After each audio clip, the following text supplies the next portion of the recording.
Hey everyone, welcome to Candidate Spotlight, where we bring the unfiltered selves of your nominated candidates. Today we have with us Ms. Pranjal Soni. She's contesting for GS Sale. So Pranjal, there'll be 2 rounds of questions. The first round consists of questions related to your agendas, and second round consists of general knowledge questions about sale. So we'll start with the round one. Sure. The first question is, Alumni Conclave already serves as a large engagement event. What concrete changes will make it a leadership summit instead of just a renamed conclave? For sure. So, as to start with, Alumni Conclave started 2 years back in the tenure of 23-24, wherein when Urmidi was General Secretary, wherein I observed that currently in the current ecosystem, Alumni Conclave taps more of a batch reunion sort of thing. So, what happened this year exactly was batch of 2016 and batch of 2010 came all together. So, the gap that was observed was that the batch had a hierarchy between them as well. So 2016 and 2010 batch also had a gap. What I planned to propose was, what if we can have one single summit, sort of a fest kind of thing, wherein we call different alums from different domains, be it core, be it non-tech, be it tech, who have done extremely well in their systems, and we tap all different batches across it. So it serves sort of a summit wherein we recognize them for what they have done, firstly, and then I'm also planning to introduce networking circles, because we do have technical showcases, board showcases, but what I felt was there were a lot of people who were not part of any clubs, and they were generally like general public.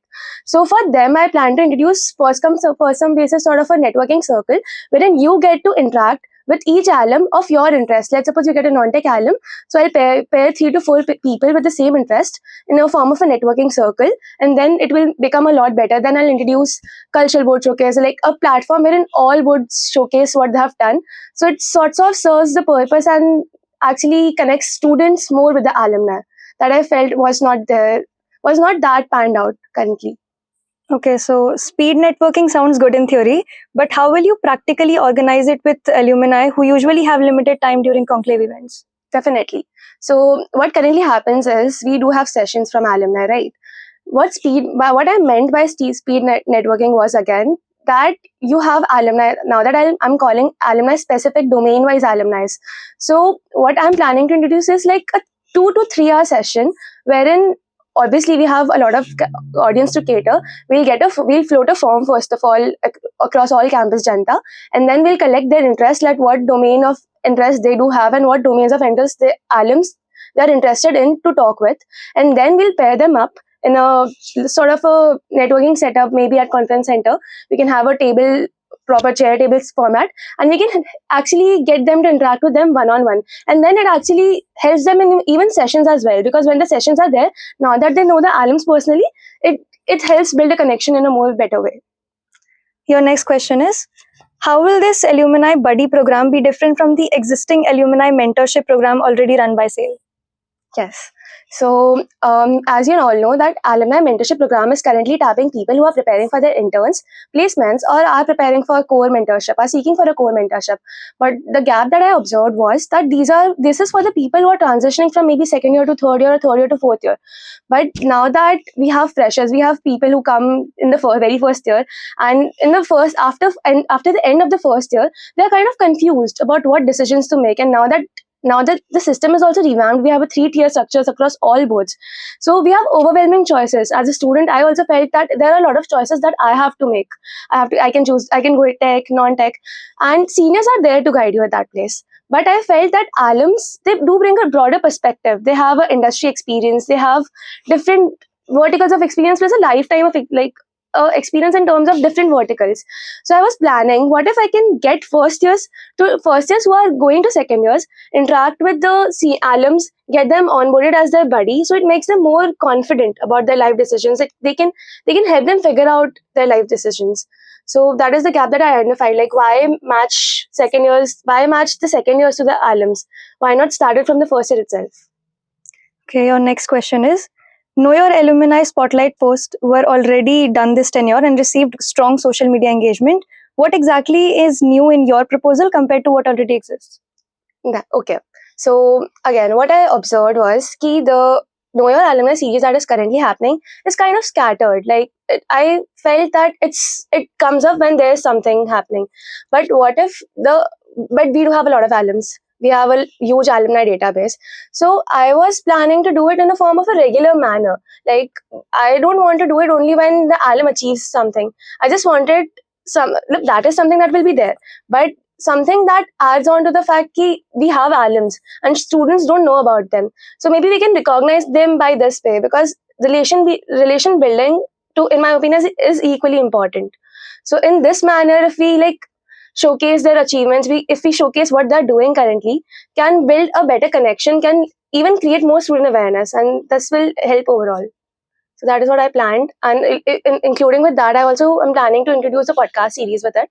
So that will also kind of, I will have executives on my board, so they'll be interacting with alums, bringing their perspectives, sharing their journeys in this initiative. Your next question is, alumni donations usually require strong motivation. So how will you convince graduating batches to contribute collectively every year? Yeah.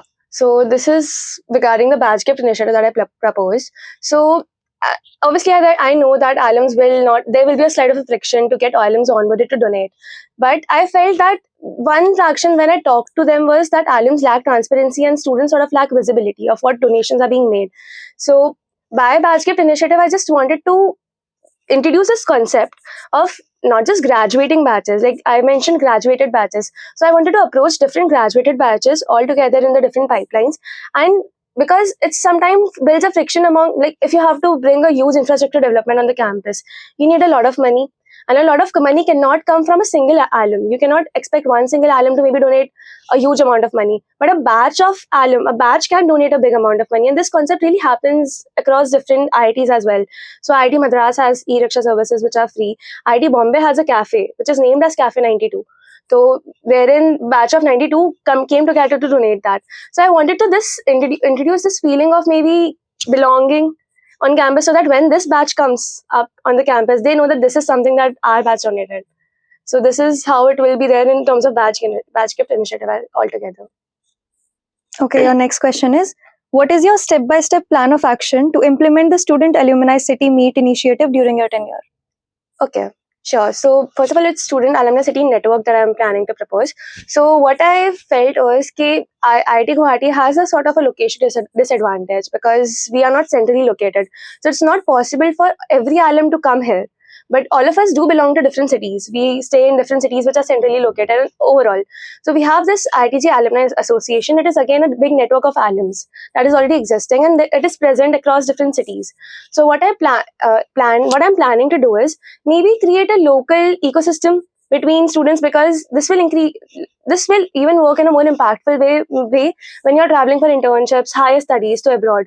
So when you go to abroad, let's suppose you're traveling to San Francisco, so you must be unaware of what's happening. But what if I can get you a network wherein you can connect with alumni who are there locally, and you can connect with them, seek for local insights, and this will again bring a more inclusive way of connecting with alums.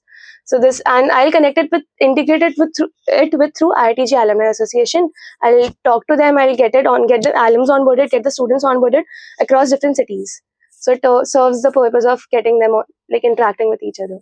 Okay, so that was all for round one. Thank you. We'll move on to rapid fire questions. So first question is, how many alumni participated in the first edition of Smriti? I remember, as far as I remember, there are across 22 to 25 alumni who participated in the first, I guess, 15 to 20 is the final number. Okay.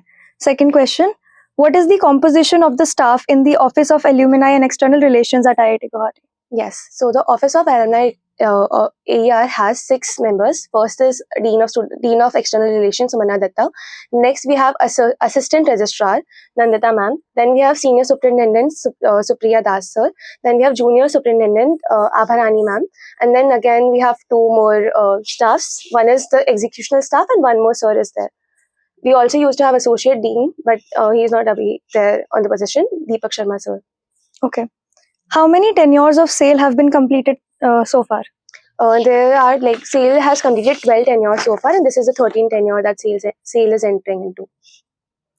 Can you name 2 agendas related to SAIL that were approved in the most recent SAC meeting? Firstly, the last SAC meeting that happened on 24th, that was the 24th SAC meeting. First thing that got approved was donation portal. more transparent donation portal, and second thing that got approved was the having sales own fund code and a bank account. Okay. What are the different alumni awards presented by IIT Guwahati? IIT Guwahati presents 3 alumni awards. Firstly, Young Alumni Achiever Award. Secondly, Outstanding Achiever Award. And third, Distinguished Alumni Award. Outstanding Service Award. How many graduation batch related initiatives or events are organized by SAIL, and what are they? SAIL organizes 5 graduating batch initiatives. First, it starts with graduation tea party. Then second is Finalis Resonare. Third is graduation ball. Then the other 2 initiatives are class song and yearbook. Which faculty member of IIT Guwahati currently holds a position in the IITG Alumni Association? Professor Rashmi Baro. She holds the position of president in Alumni Association. Who currently serves as the Associate Dean of AER at IIT Guwahati? Currently, there is no Associate Dean of AER. The position has remained vacant. When was the SAIL Constitution last revised? The SAIL Constitution was last revised in 2019. Who is the current president of IITG Alumni Association? The current president of IITG Alumni Association is Vamsi Krishnan. Rashmi Baro is the vice president. Which city hosted the most recent IITG Alumni Association chapter meet? Approximately how many alumni attended the most recent meet? The most recent meet that happened was Bangalore's meet, and the alumni that participated in it were around 150 to 200. Okay, so that's all we had for the questions. Thank you. Thank you for this, and all the best for the elections. Thank you.